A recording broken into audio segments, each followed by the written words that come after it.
Hey everyone, today I'm going to show you how to perfect your Turkish Get Up. Now, before we get on to today's lesson, I want you to go and click subscribe on that subscribe button if you're on YouTube, or head over to tomswills.com. You get on my subscription list and you get notifications on when new videos and new information comes up. Today we're going to use 3 pieces of equipment to help perfect and really dial in your Turkish Get Up. Now, it's a complex movement. It is both used as a corrective, it's a strength exercise, it's a mobility exercise, and you can evaluate imbalances on the right and left side. So if there's weakness or an immobility or stability problem somewhere in the kinetic chain on the left, it may expose it.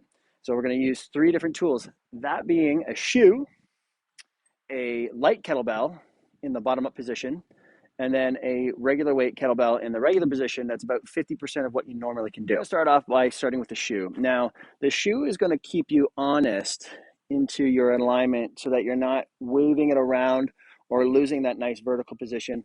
It'll also force you to slow down. So we're going to start on the right side. And when we're doing this, we want to make sure that we're pretending that it's a heavy weight so that we really reinforce the pattern and the technique. So we're going to hold the shoe on the side. We're going to roll like we normally would with a heavy weight. And you're going to press it up towards the sky. You'll have to keep a slight tilt in the wrist and the forearm just to keep the grip and the alignment in the wrist. Now, people, when they do this, they think it's a get up. It's not a get up. It's actually a roll when we start. So you're going to use the foot to press into the ground, my right foot in this case, my left elbow on the opposite side. So I'm popping up that chest. From here, I'm going to go into a high post. Now, we want to make sure the shoulder's corkscrewed in the back and this arm is pointed and pressed straight towards the ceiling. From here, I've got room to bridge. I'm going to swing this arm through. So I'm creating this nice little box here. I'm going to sit back onto my hip so I can control the elevation with the hip. Now we have 2 options here. We can either pivot the back leg or we can pivot onto it. So in this case, we'll show you the pivot of the foot. And we're keeping this nice alignment here. I want to really press up towards the ceiling, lock up that front leg, give it a little neck check at the top, make sure that we're not driving into our neck, and we're going to reverse. So we're going to come down. I'll show you the regular pivot onto the knee coming back down so I can show you when people start to descend. This is where they make a mistake. They fall backwards like this and they side bend and they have to shuffle around. Think about you're controlling everything with the hip. So you want to sit back into the hip, slide that leg down the thigh, reach as far out as you can. So now when I shift my weight over to my hand, I have this nice straight line from weight all the way into the ground. I've got tons of room to swing that leg through. And then when I sit down, I don't want to sit down next to the hand. I want to sit down next to the foot. Again, this creates room to allow me to settle down onto the elbow again, onto the shoulder, and then roll. On to the left side. We're going to do the same thing. I'm going to press with my left foot into the ground. I'm going to press with my right elbow, and I'm going to press and push the ground away, popping my chest up and my shoulders back. Press the ground away, still popping that chest up so it's nice, tall, and proud. I'm not letting that back support shoulder roll in. So popping it up, press to high bridge, give yourself a lot of clearance, bring that knee. So we're kind of in this open half kneeling position. We're going to pivot on top of the knee, line it up for the lunge, straight up. Check the neck, we'll reverse down. We're going to pivot, we're going to slide, we're going to reach, get that nice support. Now my right hand is a support hand. I can swing that leg, sit down close to the foot, roll.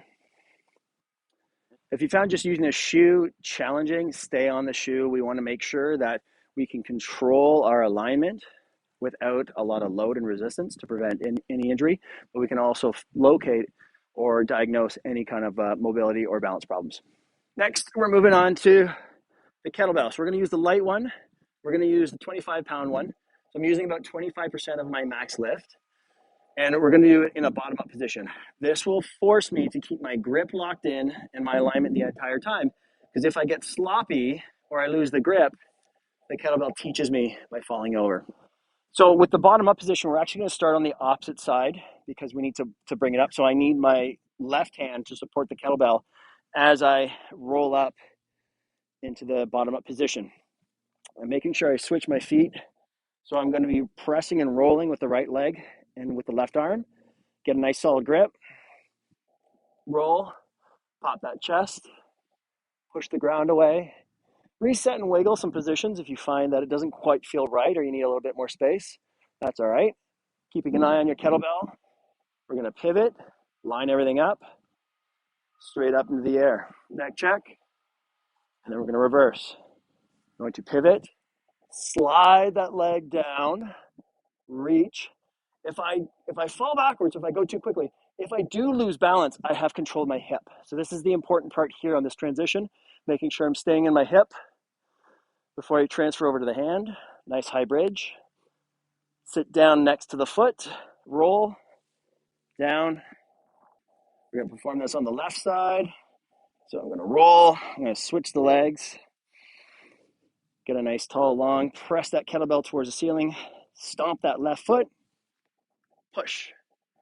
In this post position, I want to make sure I don't do this with the shoulder. That's going to cause a lot of impingement. I want to push the ground away, and I want to suck this shoulder into my back pocket.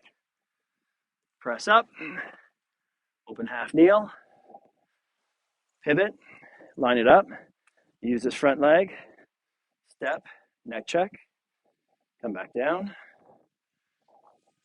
sit into the hip, reach, high bridge, sit it down, elbow, shoulder, shoulder. The last drill, we're going to use 50% of what we can normally do with the kettlebell weight. It's going to be in the regular rack position. But what we're going to do in each position of the Turkish Get Up, we're going to create some rotations at the joints. We're going to do a little bit of pressing to really own those positions, create a little bit more endurance in the shoulder, but make sure that we have stability and equal strength on both the right and the left side. So now we have to take our roll real seriously. I'm going to bring that kettlebell in nice and tight. So I'm going to roll like a little ball. So everything I do from this point, I'm moving with my body. So I'm going to press it up with two hands. Once it's locked, I'm going to take away the other hand. I'm going to make sure I press that right foot in the ground. I get nice and long in this extended leg. If you find that you're kicking this leg up, reach long, not into the ground. So reach across the grass or across the ground to engage the core so you don't pop that leg up. So I'm propping up to the elbow. I'm going to give it a little bit of rotation here. Make sure it feels good. We're going to press up. I'm going to position myself so everything feels nice and easy and lined up. I'm going to sit. And in this position, I'm going to pivot that bottom leg as opposed to pivoting around it. I'm going to give a little rotation.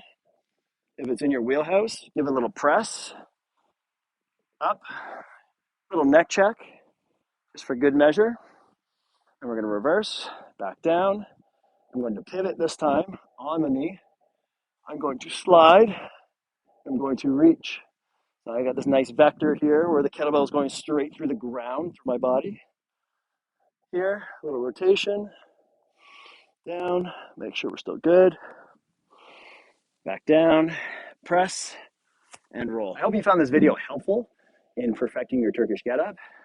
There's some nice progressions in there. We can use the Turkish Get Up both as a strength and conditioning exercise as well as a rehabilitative restorative exercise.